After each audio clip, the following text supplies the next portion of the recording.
सर्वमङ्गलमाङ्गल्ये शिवे सर्वार्धसाधिके शरण्ये त्र्यम्बके गौरी नारायणी नमोऽस्तुते।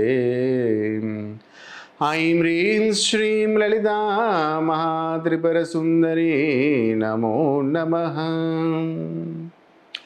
శ్రీమాత్రే నమః.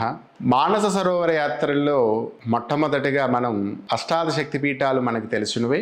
అదే కాకుండా 108 శక్తిపీఠాలని 54 శక్తిపీఠాలని కూడా మనకి పురాణాల్లో వినిపిస్తూ ఉంటాయి. అందులో భాగంగా మానస సరోవర యాత్రకి వెళ్ళేటప్పుడు మొట్టమొదటిగా ఒక శక్తిపీఠాన్ని మనం దర్శనం చేస్తాము అని అన్నమాట. ఇక్కడ ఒక అమ్మవారు ఉన్నారు, వాగీశ్వరీ దేవి అని చెప్పేసి. అమ్మవారి యొక్క నాలుక పడేటటువంటి ప్రదేశంగా చెప్పబడుతున్నది. అపారమైనటువంటి ఒక శక్తిపీఠంగా ఎంతో మంది ఋషులు తపస్సు చేసి అమ్మ అనుగ్రహాన్ని పొందారట. అయితే మానస సరోవర యాత్రకి వెళ్ళేటప్పుడు అమ్మవారు రక్షణ మనకి చాలా అవసరం. మనం ఎక్కడికైనా బయలుదేరేటప్పుడు మన గ్రామదేవత, మన కులదేవత, పితృదేవతలు, గురువు యొక్క ఆశీస్సులు ఎలా తీసుకుంటామో ఆ క్షేత్రానికి వెళ్ళేటప్పుడు కూడా కొన్ని దేవతల యొక్క ఆశీస్సులు తీసుకొని మనం వెళ్ళినట్లయితే యాత్ర కూడా పరిపూర్ణంగా జరుగుతుంది. అందువల్ల అమ్మవారి యొక్క ఉపాసన చేసేటటువంటి వాళ్ళు ఎవరైనా కూడా